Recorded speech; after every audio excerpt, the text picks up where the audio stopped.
Seigneur soit avec vous. Évangile de Jésus-Christ selon saint Luc.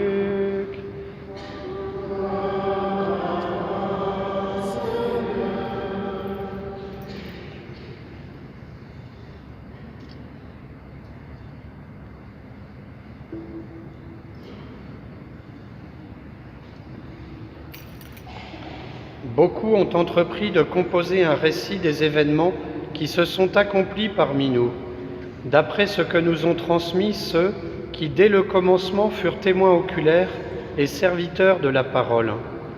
C'est pourquoi j'ai décidé, moi aussi, après avoir recueilli avec précision des informations concernant tout ce qui s'est passé depuis le début, d'écrire pour toi, excellent Théophile, un exposé suivi, afin que tu te rendes bien compte de la solidité des enseignements que tu as entendus.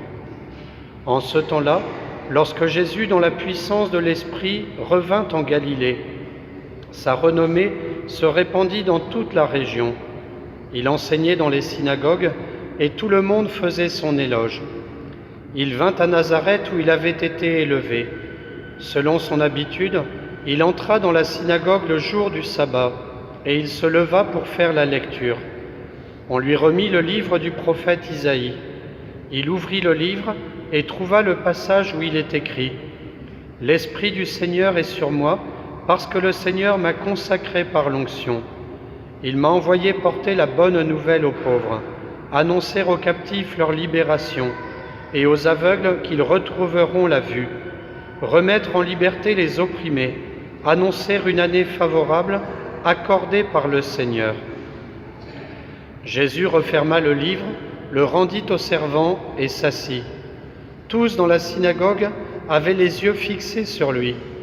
Alors il se mit à leur dire « Aujourd'hui s'accomplit ce passage de l'Écriture que vous venez d'entendre. » Acclamons la parole de Dieu.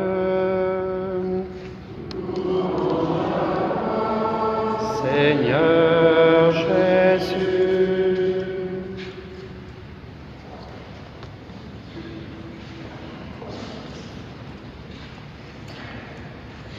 Au nom du Père et du Fils et du Saint-Esprit.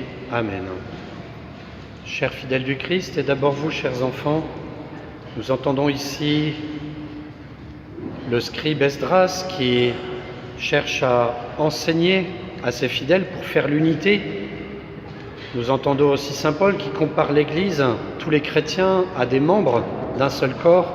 Et nous entendons Jésus qui dit « L'Esprit du Seigneur est sur moi, je vais amener la bonne nouvelle aux pauvres ». Il y a un sacrement qui concentre tout cela, c'est le sacrement des malades.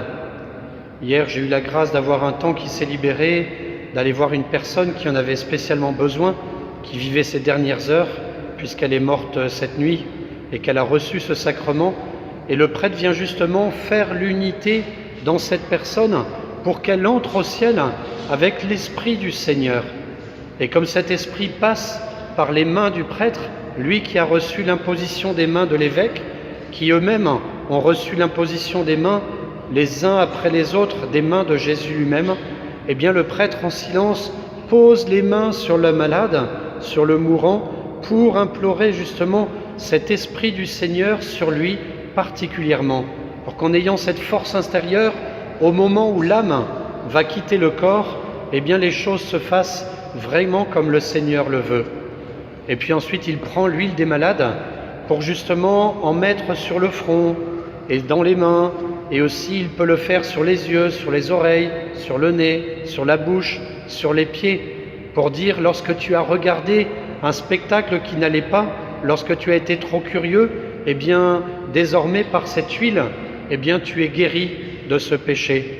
Lorsque tes mains ont fait ce que tu ne devais pas faire, lorsqu'ils ont saisi ce que tu ne devais pas saisir, eh bien cette huile vient apaiser ce péché. Lorsque cette huile vient sur ta bouche, elle vient guérir toutes les paroles mauvaises que tu as pu avoir avec ton prochain. Et ainsi pour les oreilles, ainsi pour chacun des sens.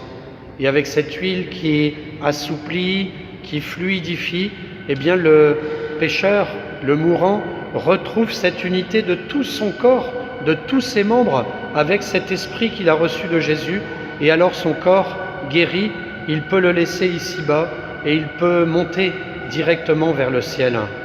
C'est un très beau sacrement que celui-là, et je remarque avec l'expérience de prêtre que ceux qui sont fidèles à la prière, fidèles à la messe dominicale, fidèles au sacrement du Seigneur, eh bien, ont toujours un signe dans les dernières heures de leur vie d'un prêtre qui arrive et qui vient leur donner ce sacrement, comme si le Seigneur venait à sa rencontre parce que eux-mêmes, pendant toute leur vie, sont allés à la rencontre du Seigneur.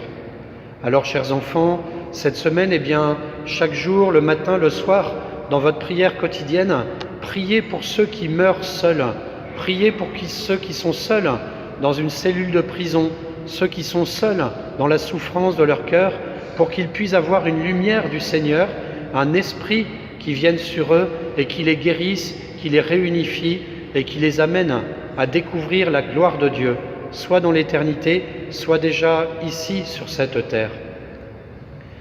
Chers fidèles du Christ, je suis assez admiratif dans le livre de Néhémie de voir l'attitude de cette communauté qui vient entendre Esdras le scribe. On dit que la communauté se rassemble dès l'aube et qu'ils vont lire le livre de la loi jusqu'à midi. On pourrait faire l'expérience le premier jour du 7e mois, le premier jour de juillet, et puis nous convoquerions tous les chrétiens ici, dans cette église ou à Fleury, à Juliéna, peu importe, dès l'aurore, et nous lirions le livre de la loi jusqu'à midi. Eh bien, la réaction, nous la connaissons, soit il n'y aura pas grand monde qui va venir, soit certains vont partir en cours de route, parce que justement, ce poids de la loi paraît très lourd, paraît assez indigeste et très long. Mais ici, ce peuple entend cette loi et l'on dit que les plus petits, eh bien, sont là à écouter attentivement. Et lorsqu'Esdras recommence la lecture à midi, eh bien, on l'entend, ils se mettent à pleurer, à gémir, non pas simplement parce que entendre cette loi est difficile, mais parce qu'ils savent, en l'entendant, qu'ils sont loin de cette loi, qu'ils sont pécheurs et qu'ils devraient se convertir et que peut-être ils ne savent plus comment faire. Mais toutes les lectures d'aujourd'hui vont nous montrer cette purification que notre Seigneur apporte à cette loi.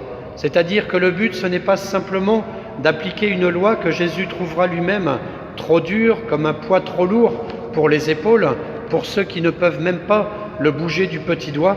Eh bien, il vient justement purifier pour dire ce qui compte, c'est bien sûr l'amour du prochain et l'amour du Christ lui-même. L'amour du prochain, il le fait comprendre dans la lecture de saint Paul aux Corinthiens, lorsqu'il dit « Cessez de voir les différences entre vous comme des sources d'opposition, mais voyez-les comme les membres d'un corps. Si quelqu'un souffre, eh bien que je souffre avec lui. Si quelqu'un prêche, eh bien que je l'écoute quand il prêche. Si quelqu'un prie, que je m'unisse à sa prière. Et comme une main aide le pied, comme le pied est guidé par l'œil, comme l'œil est nourri par les nerfs et par le cœur, par le sang, eh bien les membres les uns des autres d'un même corps s'unissent sans se juger, mais au contraire pour se compléter.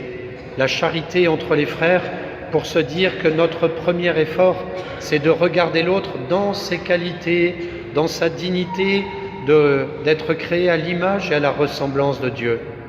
Et puis Jésus vient donner ce signe spirituel largement supérieur qui dépasse simplement l'application d'une loi ou qui dépasse simplement le simple amour du prochain, qui n'est pas simplement l'apanage des chrétiens, mais il vient dire « Je suis le Messie, celui sur qui il y a l'onction, celui sur qui repose le Seigneur, l'Esprit du Seigneur, et c'est moi qui vais délivrer les captifs, redonner la liberté aux opprimés, qui vais donner la justice en ce monde d'injustice. » C'est-à-dire que l'application de la loi, l'amour du prochain ne suffisent pas.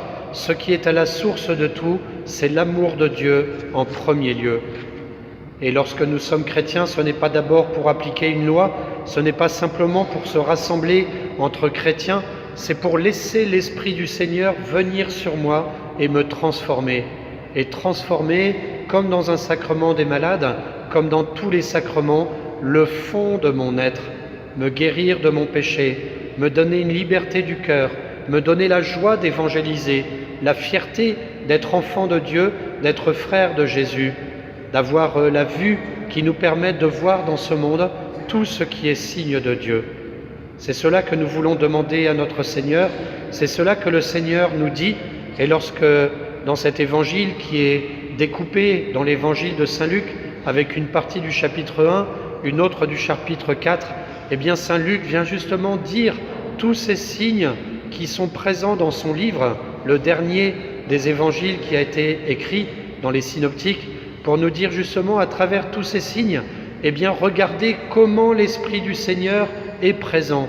Et lorsqu'il dit Théophile, ce n'est pas un prénom qui ressemble étrangement à Timothée d'ailleurs, c'est le même sens en grec, mais c'est pour dire tous ceux qui aiment Dieu, Théos, Philia, ceux qui sont amis de Dieu. Lorsqu'il dit excellent Théophile, il peut dire excellente Monique, il peut dire excellent Jean-Noël, il peut dire excellente Marion, il peut dire chacun de nos prénoms en disant toi tu es enfant de Dieu et tu peux regarder tout autour de toi pour voir le signe de Jésus. Et chante d'abord la gloire de Dieu, chante l'amour de Jésus, laisse-le vivre parfaitement dans ton cœur et tu verras que tout le reste va s'appliquer.